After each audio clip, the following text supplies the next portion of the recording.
Dad, we need to leave now. I can't be late for my interview. This could be my first real job. We'll leave in a little bit. Quit your complaining. Matter of fact, we'll leave in a couple of hours. r/entitled parents. Our first story we'll be reading today, entitled Dad Cost Me First Job, from user Sheep Queen. After that, my confidence was crushed by someone who was supposed to be helping me boost it, from user The Mountain Man Fan. After that, pizza and free dipping sauce, from user Congratulations.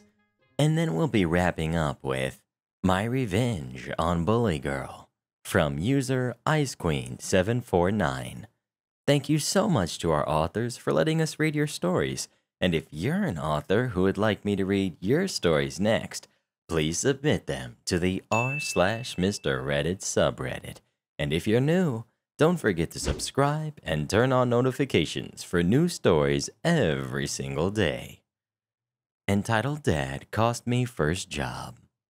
Hello, Mr. Reddit and Re-Army. I've been a fan of these types of readings for a while, but I'm a recent subscriber to your channel. The way you read the posts tickles my funny bone. I posted this originally in r/entitled parents, but decided you lot might get a kick out of it here instead. Enjoy. Wrote this one with the approach of Father's Day, so here it goes. I can't help but want to share this story.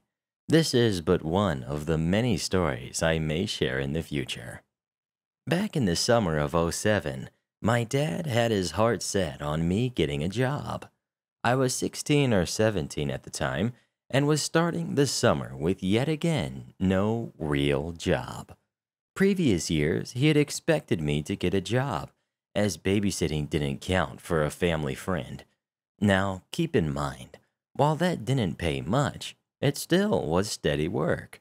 Anyway, I was having trouble finding something, as everyone either wanted someone older or someone who had a car. I did not have my license at the time because I wasn't allowed to get it unless I could help pay for my part of the car insurance. A Dunkin' Donuts had opened up at the gas station about less than a mile up the road from where we lived. My stepmom talked to the manager and arranged for me to get an interview there by pulling some strings with people she knew. It would have been the perfect first real job. The interview was for that Sunday morning before church. My stepmom had to work that Sunday, so it was up to my dad to drop me off before church and wait for me so that we could all go after my interview. That morning, I made sure I dressed on point and looked appropriate for it. Time rolled on by. It was nearing time for my interview, and I reminded him that we needed to leave early. He told me not to worry about it. Needless to say, I never made it to that interview. We went to church at 9 a.m., and he told me he had dropped me off after church. I get there around 2 p.m. It's a hot June day, around 100 degrees Celsius outside.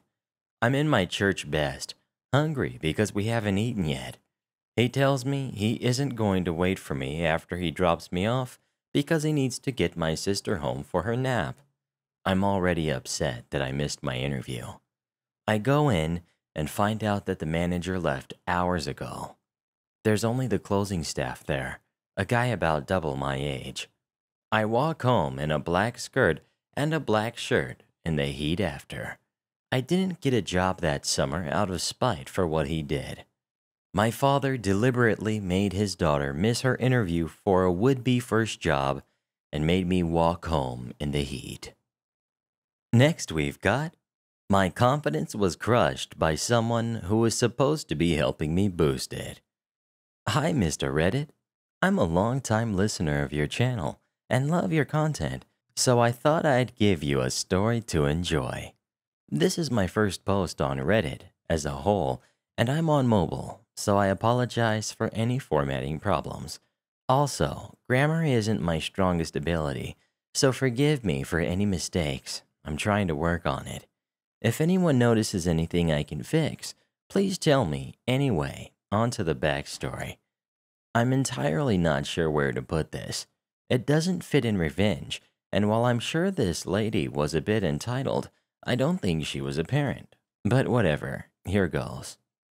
So I grew up most of my life with Asperger's, but it wasn't properly diagnosed until maybe 3 years ago. So I went through most of my public school career not understanding many lessons and social interactions. Because of my slow reactions and understandings, I was bullied all the way up until middle school, when I guess people just stopped caring. Regardless, my elementary school experience was awful for me. I was bullied a lot. Nothing physical, just verbal, but it got to the point where I didn't want to go to school. I actually started hating it because I was afraid of what the kids in my class and other classes would say to me. The teachers wouldn't really do anything to help me. Whatever they did either made it worse or fixed it, but just for a week. Nothing was really working. This post isn't going to be about my actual bullies, as I pushed most of those memories back, and I never really did anything to fight back, nothing cool or entertaining. No, very boring passive stuff.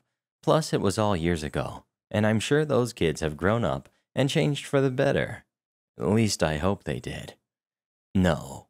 Instead, this will be about an adult who effectively watered the seed of depression and anxiety that was planted in me already.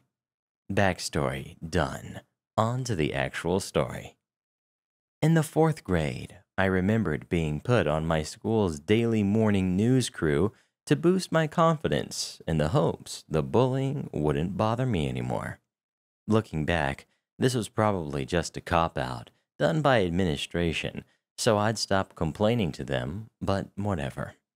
It was basically a few students giving morning announcements in front of a cheap camera to be aired on the 1980s TVs that were in every classroom. The jobs were simple, just saying good morning to the classes, performing the Pledge of Allegiance, reading off the lunch menu, any announcements or special events that may be coming up, and the daily joke. This was done every morning by 4 students, 2 6th graders, a 5th grader, and me, with some lady supervising us. Outside of the news crew, I had no idea what she did. I didn't often see her around the school after the broadcast, so I don't know what she did or where she worked. Maybe she was a counselor of some sort. I don't really know. But whatever she was, remember her. She'll be important later on. My first day on the news job went great. I got to read the lunch menu, and when I went back, everyone applauded me. I know that sounds super fake, but no joke, they did. Again, looking back, the teacher probably just told them to clap. 'Cause I mean, why would a class that has people who love tormenting me want to clap for me? I digress. The news job went like that for a couple weeks, but slowly I was only allowed to do the pledge, which was fine. I didn't really care that much, though I wanted to do the daily joke, but it was fine.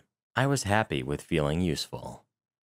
A couple months into the school year, the camera equipment stopped working for some reason, so we had to do morning announcements over the intercoms in the main office. Our supervisor, while on her way to the school, had found an abandoned orange tabby kitten and brought it with her to work, probably so she could keep an eye on it, then take it to the vet and adopt it, or whatever. It was adorable.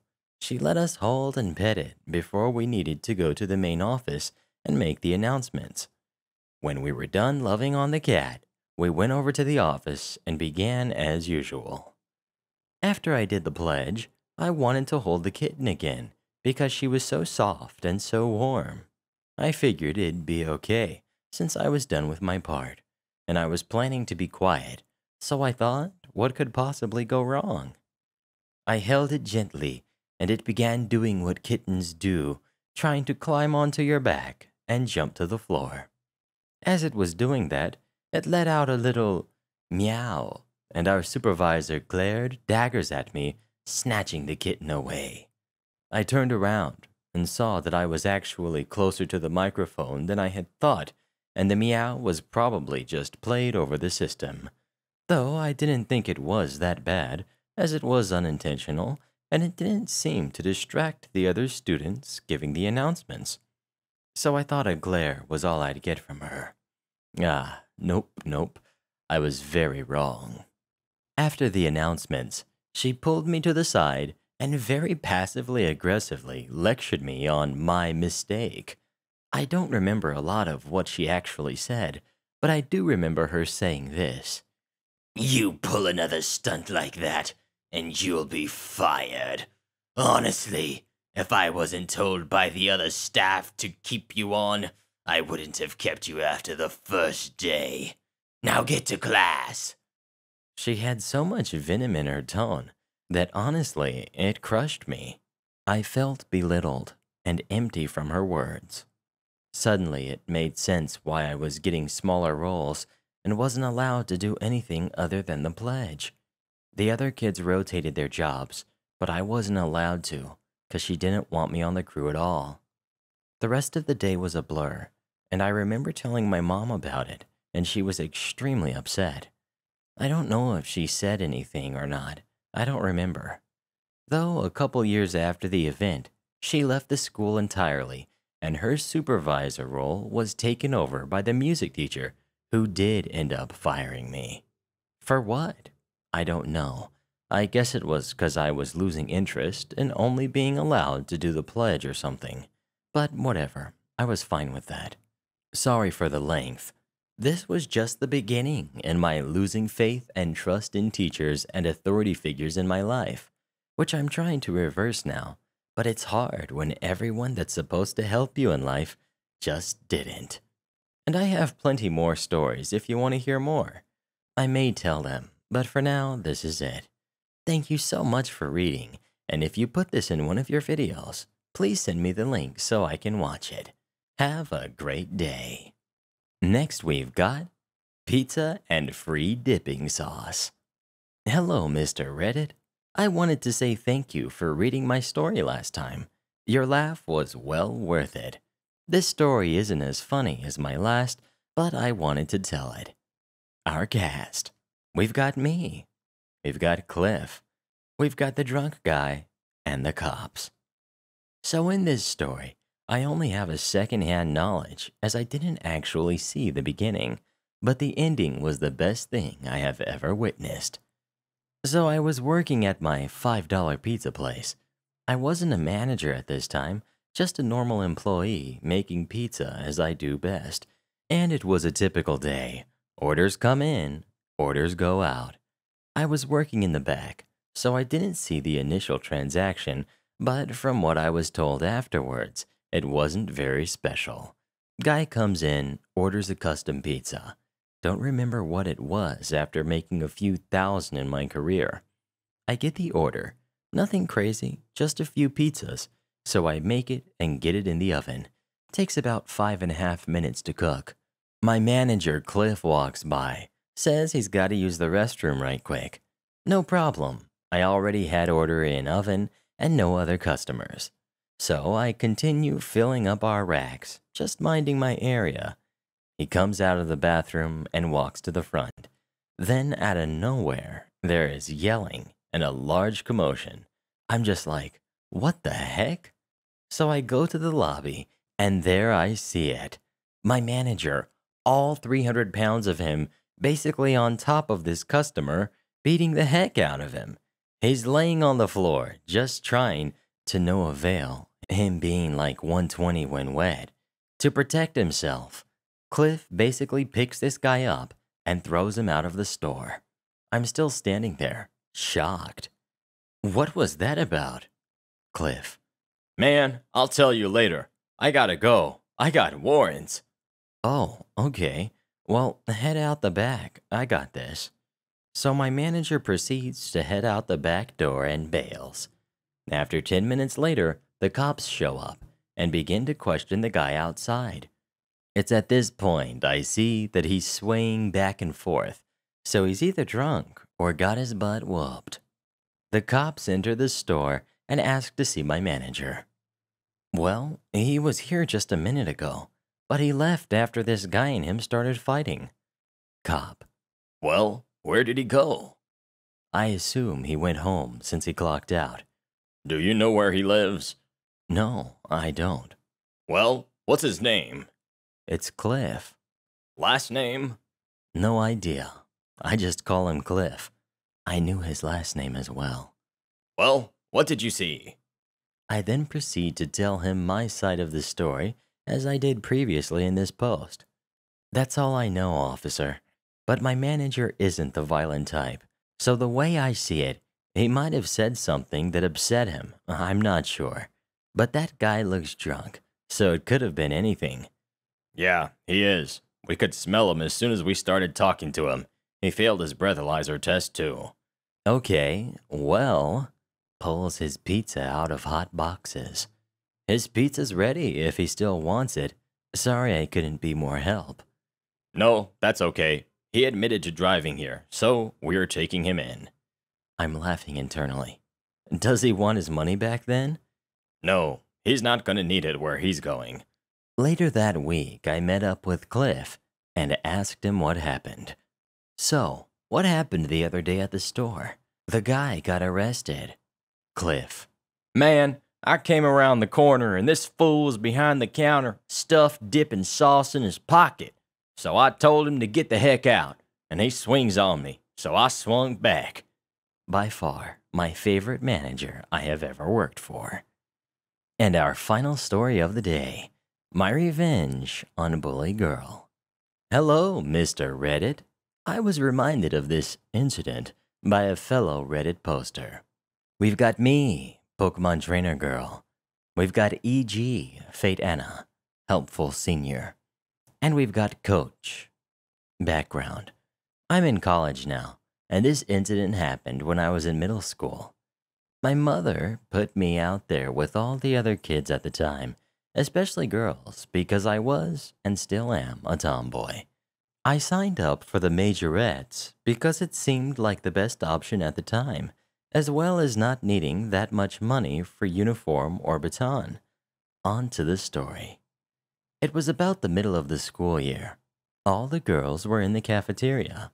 Those old folding tables had been put up against the walls, except for two, the ones we use for rest and talking. I was on my phone looking up anime to watch when I went home after practice. I looked up from the phone to see all the girls in a little circle dancing. I get up from where I am because my senior friend was there, so I wanted to be in the group. Enter Fate. Fate hated me for reasons unknown, and luckily I've never seen or acknowledged her existence after middle school. Fate, not noticing me as she was doing small but kinda cool dance moves. Me, wanting to give her a chance, started to dance silly because I was a pretty goofy kid. Fate notices me and gets upset. What are you doing? I don't know. I just wanted to join. Well, don't. She starts talking about leg hair for some unknown reason. I sat back down after getting upset. Note, I was a short cupcake for a while, and still am. I'm just getting on a diet and improving my body for the better, as well as me having ADHD, my emotions being high and overpowering sometimes. Anna. Hey, it's fine. Sits down with me. It's okay. Just calm down. Me, listening to Anna, trying my best not to cry. Okay. We join back in as all of us wait for the coach to come. Everyone starts to dance again, this time silly dance moves. Even Anna joined. I felt better, but also wanted to be involved, so I joined. A couple seconds later, Fate goes up to me and says in the most hate-filled voice, You are a disgrace. It shook me to my very core. She yelled at me, basically in front of everyone, all the other majorettes, and Anna. I went from shock to mad to sadness, all in a matter of 5 seconds. I teared up, and while shedding tears at this point, the coach came in and saw the ruckus. Coach, what's going on? Fate looks at me disgusted. Me, nothing, but I want to go home today. I get my things and head to the door. I hear Fate mumble something under her breath, but I ignored it. A few weeks pass by. You'd think I'd be over it, but you'd be wrong. I can hold a grudge. We had an assembly for fallen veterans at the school gym. My mother showed up for my dad because of his heart condition, and Fate's dad showed up as well. I had told my mom beforehand what had happened, and she said she worked at the post office with Fate's dad. Cue revenge. While she was at the punch table, my mom went up to her dad and had a little chat. When my mom got back, she had a smug look on her face, and when Fate got back to her dad, he told her what happened. I could see her face twist from the happiness that it once emanated to a bit stressed as well as hurt. Since this was all happening during the assembly, she wasn't going to cry. Too bad. My mom was the opposite of me and takes no BS from anyone, especially if you mess with her family. Moral of the story: if you can't handle someone else, tell your most protective parent. And congrats to our Regenerals of the day: Casey Cat 5, MSM Master, Rozzy Rue, and the Josh. Become tomorrow's Regenerals by dropping as many Rees as you can in the comments below.